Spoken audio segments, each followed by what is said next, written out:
नमस्कार दर्शकों, हमारे चैनल पर आपका हार्दिक स्वागत है। आज मैं उस पुण्यदायी तिथि की कथा सुनने जा रहे हैं जो हमारे सभी पापों का नाश कर भगवान विष्णु के धाम का मार्ग प्रशस्त करती है। यह है आश्विन मास के शुक्ल पक्ष की एकादशी, जिसे पापांकुशा एकादशी के नाम से जाना जाता है। इस दिन श्रद्धा पूर्वक व्रत रख कर और इस कथा को सुनकर मनुष्य के जन्म जन्मांतर के पाप कट जाते हैं। तो आइए इस पावन कथा का रसपान करें और अपने जीवन को धन्य बनाएं।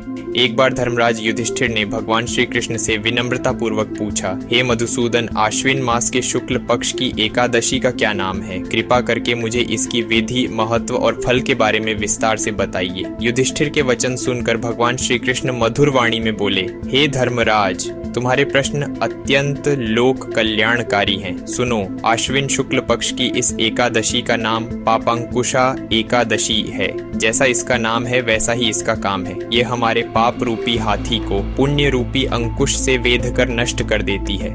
हे राजन, इस दिन मनुष्य को विधि विधान से भगवान पद्मनाभ की पूजा करनी चाहिए। यह एकादशी भक्तों को उनके मन की इच्छा के अनुसार फल प्रदान करती है और अंत में स्वर्गलोक ले जाती है। जो फल मनुष्य को वर्षों की कठोर तपस्या से मिलता है, वही फल इस एक दिन भगवान गरुड़ ध्वज श्री हरि को नमस्कार करने मात्र से प्राप्त हो जाता है। जो मनुष्य जाने अनजाने में अनेक पाप कर बैठते हैं, परंतु यदि वे सच्चे मन से भगवान हरि को नमन करते हैं तो उन्हें नरक की यातना नहीं भोगनी पड़ती। भगवान ने इस व्रत की महिमा का गुणगान करते हुए कहा, हे युधिष्ठिर, जो मनुष्य शार्ंग धनुष धारण करने वाले भगवान विष्णु की शरण में चले जाते हैं, उन्हें यमराज का भय कभी नहीं सताता। संसार में इस एकादशी के व्रत के समान कोई दूसरा पुण्य नहीं है। हजारों अश्वमेध और वाजपेय यज्ञों से जो फल मिलता है, वह भी इस एकादशी व्रत के पुण्य के 16वें हिस्से के बराबर नहीं है। जब तक मनुष्य भगवान पद्मनाभ की इस पापांकुशा एकादशी का व्रत नहीं करता, तब तक पाप उसकी देह में निवास करते हैं। यह एकादशी स्वर्ग, मोक्ष, आरोग्य, सुंदर पत्नी, अन्न और धन सब कुछ प्रदान करने वाली है।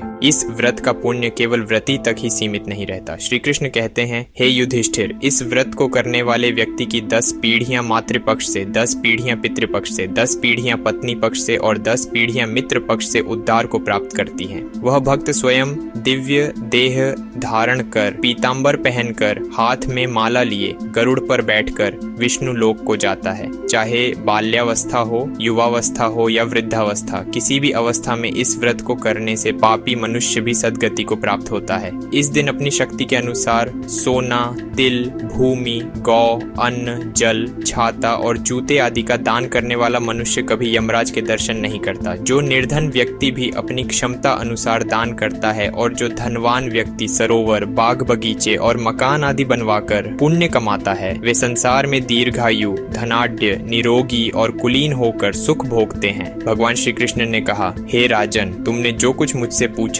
वह सब मैंने तुम्हें बता दिया। ये कथा सुनने और सुनाने मात्र से व्यक्ति के समस्त पाप नष्ट हो जाते हैं और उसे श्री हरि विष्णु की असीम कृपा प्राप्त होती है। हम कामना करते हैं कि पापांकुशा एकादशी का यह व्रत आपके जीवन में सुख, शांति और समृद्धि लेकर आए और आपके सभी पापों का नाश हो। बोलिए श्री हरि विष्णु की जय, एकादशी माता की जय। अगर आपको यह कथा पसंद आई हो तो वीडियो को लाइक करें, अपने प्रियजनों के साथ शेयर करें और हमारे चैनल को सब्सक्राइब करना न भूलें। धन्यवाद।